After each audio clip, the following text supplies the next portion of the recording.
अस्सलाम वालेकुम क्लास, कैसे हैं आप। आज कल हमने डिस्कस किया था प्रिपरेशन ऑफ एल्केन्स। आज हम डिस्कस करेंगे केमिकल रिएक्शंस कि हमारे पास एल्केन्स कौन कौन से रिएक्शंस में जो है इन्वॉल्व होता है। सबसे पहले हमारे पास आ जाता है halogenation. Halogenation mean addition of halogen. ठीक है, ये देखो हेलोजिनेशन, हेलोजन एडिशन। ये जो है हमारे पास एक किस्म का सब्स्टिट्यूशन रिएक्शन है। सब्स्टिट्यूशन रिएक्शन हमारे पास क्या होते हैं, जिसके अंदर एक या एक से ज़्यादा हाइड्रोजन एटम जो होते हैं वो रिप्लेस हो जाते हैं किसी दूसरे एटम से।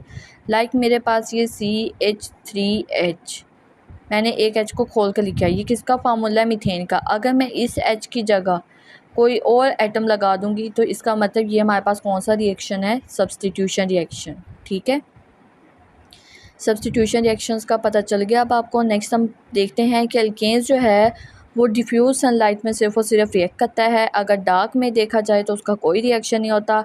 अगर उसका रिएक्शन डायरेक्ट सनलाइट में करवाया जाए तो एक्सप्लोजिव मतलब धमाका हो जाता है। क्यों? क्योंकि वहाँ पे कार्बन डिपॉजिट हो जाता है उसकी सरफेस पे। लाइक दिस, ये CH4 मीथेन है। इसका जैसे ही क्लोरीनेशन करवाई है तो कार्बन और हमारे पास क्या बन गया है? 4HCl, एसिड प्रोड्यूस हुआ है और कार्बन ब्लैक।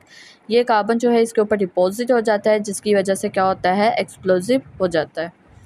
अब हम एल्केन्स का रिएक्शन देखेंगे डिफ्यूज सनलाइट में कैसे रिएक्शन होता है। देखें, हमारे पास मीथेन है, जैसे ही क्लोरीन के साथ रिएक्ट करता है तो इसमें से एक HCl बना देगा और पीछे क्या बन जाएगा? CH3Cl। अब हमारे पास इसको क्या कहते हैं? क्लोरोमीथेन। इसको हम मीथेन कहते हैं ना एक कार्बन वाले को। ये हमारे पास क्या है? क्लोरो। तो हमारे पास क्या बन जाएगा? क्लोरोमीथेन। नेक्स्ट अगर हम देखें तो ये हमारे पास क्या है? क्लोरोमीथेन की दोबारा क्लोरीनेशन करवाते हैं तो हमारे पास क्या बन जाता है? एक और क्लोरीन इधर ऐड हो जाएगा। ये 2 होते जाएंगे और ये कम होता जाएगा जब तक के सारे हाइड्रोजन एटम क्लोरीन के साथ रिप्लेस ना हो जाएं। ये देखें CH2Cl2, इसको हमने क्या कहा? 2 क्लोरो हैं, डाइक्लोरोमीथेन।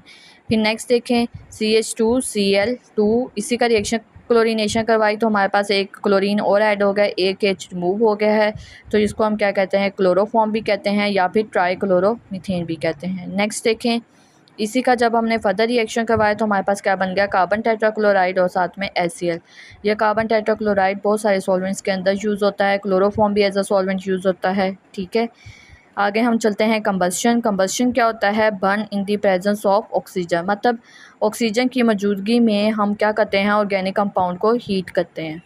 ये देखें कंबस्शन का रिएक्शन। हमारे पास कंबस्शन 2 तरह से होती है, कंप्लीट कंबस्शन और इनकम्प्लीट कंबस्शन।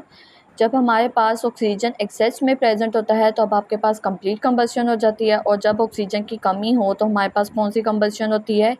Incomplete combustion. देखें, मैं हमेशा बताती हूँ कि ऑर्गेनिक कंपाउंड्स का जैसे ही कंबस्शन करवाते हैं, बंद करते हैं in the presence of oxygen, आपके पास हमेशा 2 बाई प्रोडक्ट बनेंगे, कार्बन डाइऑक्साइड और वाटर।